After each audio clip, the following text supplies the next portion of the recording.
বিসমিল্লাহ, আলহামদুলিল্লাহ, ওয়াসসালাতু ওয়াসসালামু আলা রাসূলিল্লাহ ওয়া বা'দ।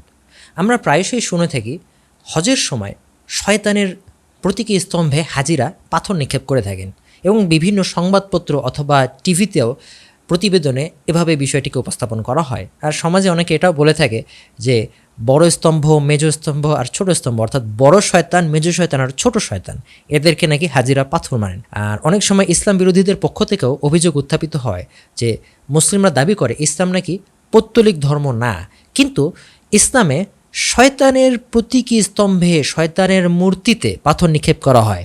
তাহলে ইসলাম কি করে অপৌত্তলিক ধর্ম থাকলো?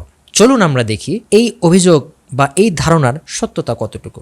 এই প্রসঙ্গে গত শতাব্দীর প্রখ্যাত ইসলামী পণ্ডিত শেখ মুহাম্মদ ইবনে সালিহ আল উসাইমিন রাহিমাহুল্লাহ উল্লেখ করেছেন, অনেক হাজিদের ভ্রান্ত ধারণা যে তারা জামরায় পাথর নিক্ষেপের মাধ্যমে শয়তানকে পাথর মারে, এজন্য তারা জামরাগুলিকে শয়তান বলে আখ্যায়িত করে। তাই তাদের বলতে শোনা যায় যে আমরা বড় শয়তানকে পাথর মেরেছি বা ছোট শয়তানকে পাথর মেরেছি, কিংবা বড় জামরাকে পাথর মারলে তারা অনেকে বলে যে আমরা শয়তানের বাপকে পাথর মেরেছি। এ ধরনের অনেক কথাই তারা বলে, যা হজের স্থানসমূহ ও কার্যাবলী সম্পর্কে বলা সমীচীন নয়। তিনি আরও উল্লেখ করেছেন, আর এ সমস্ত ঘটনার কারণ হচ্ছে তাদের বদ আকিদা যে হাজিরা শয়তানকে পাথর মারে, অথচ ইহা এক ভিত্তিহীন কথা।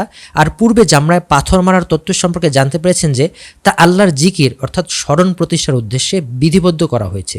এজন্যই নবী সাল্লাল্লাহু আলাইহি ওয়াসাল্লাম প্রত্যেকটি পাথর নিক্ষেপ করার সময় আল্লাহু আকবার বলতেন। এ প্রসঙ্গে বাংলাদেশের প্রখ্যাত আলেম মাওলানা আব্দুল মালেক হাফিজাহুল্লাহ পরিচালিত মাসিক আল কাউসার পত্রিকায় উল্লেখ করা হয়েছে, অনেক মানুষ ভুল ধারণা পোষণ করে যে ৩ জামরা হলো ৩ শয়তান, কিংবা প্রত্যেক জামরার সাথে একটি করে শয়তান বাঁধা আছে। বরং কিছু মানুষকে এমনও বলতে শোনা যায় যে প্রথমটি হচ্ছে বড় শয়তান, তার পরেরটা মেজ শয়তান আর তার পরেরটা ছোট শয়তান। জেনে রাখুন, এ জাতীয় ধারণা পোষণ বা নামকরণ কোনোটাই সহিহ নয়। আসলে জামরাত আরবি জামরাতুন শব্দের বহুবচন, এর অর্থ হচ্ছে ছোট ছোট কঙ্কর বা নুড়ি পাথর। যেহেতু এই সকল স্থানে ছোট ছোট কঙ্কর নিক্ষেপ করা হয়, এজন্য এগুলোকে জামরাত বলে। এ প্রসঙ্গে সংক্ষিপ্ত হজ, উমরা এবং জিয়ারত গ্রন্থে শায়েখ আলী হাসান তৈয়ব হাফিজউল্লাহ উল্লেখ করেছেন, কঙ্কর নিক্ষেপের সময় ধীর স্থিরতা বজায় রাখা জরুরি, যাতে আল্লাহর নিদর্শনের অসম্মান না হয়। রাগ আক্রোশ নিয়ে জুতো কিংবা বড় পাথর নিক্ষেপ করা কখনো উচিত নয়, বরং এটি মারাত্মক ভুল। জামরাতে শয়তান বাধা আছে বলে কেউ কেউ ধারণা করেন, তা ঠিক নয়। এই ধরনের কথার কোনো ভিত্তি নেই। আমরা দেখলাম এ প্রসঙ্গে ওলামাগণ কি আলোচনা করেছেন। আরেকটা উদাহরণ দিলে বিষয়টা আরও স্পষ্ট হবে। হজের সময় বা উমরার সময় সাফা মারওয়া পাহাড়ে সাই করতে হয়, অর্থাৎ দৌড়াতে হয়। তো এর মানে কি এই যে হাজিগণ পানির অনুসন্ধানে দৌড়াচ্ছেন? আমরা জানি যে এই রীতিটি এসেছে ইসমাইল আলাইহিসসালামের মা হাজার আলাইহিসসালাম বা বিবি হাজারা শিশু ইসমাইল আলাইহিসসালামের জন্য যখন পানির সন্ধান করছিলেন তখন তিনি দৌড়াচ্ছেন।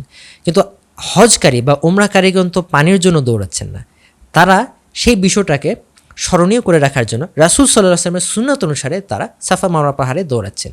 একইভাবে হজের সময় যখন জামরাতে পাথর মারা হয়, তখনও কিন্তু কেউ শয়তানকে পাথর মারছেন না, বরং এই ব্যাপারে ইব্রাহিম আলাইহিস সালামের একটি কাজকে স্মরণীয় করে রাখা হয়েছে রাসূল সাল্লাল্লাহু আলাইহি ওয়াসাল্লামের যে সুন্নাতে, সেই সুন্নাতটি অনুসরণের জন্যই হাজিরা পাথর মারছেন।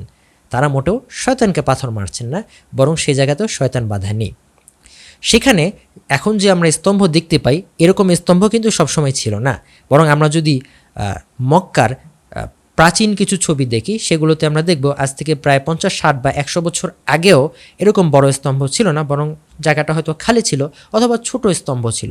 বর্তমানে সেখানে বড় স্তম্ভ রয়েছে। এর কারণ হচ্ছে যাতে একদিককার পাথর গিয়ে অন্য দিকের পাথর নিক্ষেপের গায়ে না লাগে, অথবা সেই জায়গাটার যাতে দিকটা ঠিক থাকে, দূর থেকে যেন চেনা যায়, সেজন্য এরকম স্তম্ভ। এবং সেখানে বেসিনের মতো একটা জায়গা আছে, সেই জায়গার ভিতরে যাতে পাথরগুলো পড়ে, এইসব কারণে এই আকৃতিতে পাথর মারার স্থানটি তৈরি করা হয়েছে।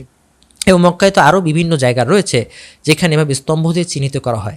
এর মানে মোটেও এই নয় যে সবগুলো জায়গাতেই শয়তান বাধা রাখা আছে, বরং এটা সম্পূর্ণ ভুল ধারণা। এখন আমরা দেখে নিই যে পাথর মারার এই রীতিটি কোথা থেকে এসেছে। মুসনাদ আহমদে ইবনে আব্বাস রাদিয়াল্লাহু আনহু থেকে একটি বর্ণনা রয়েছে যে যখন ইব্রাহিম আলাইহিস সালাম স্বীয় সন্তানকে জবাহ করার জন্য নিয়ে যাচ্ছিলেন, তখন শয়তান সামনে এসে হাজির হলো, কিন্তু তিনি শয়তানকে পিছনে ফেলে অগ্রসর হলেন। অতঃপর জিবরাইল আলাইহিস সালাম জামরায়ে আকাবায় উপস্থিত হলেন। এখানেও শয়তান সামনে এলে তার দিকে তিনি 7টি কঙ্কর নিক্ষেপ করেন। তারপর তিনি জামরায়ে উস্তার নিকট এসে পুনরায় শয়তানের দিকে 4টি কঙ্কর ছুঁড়ে মারেন।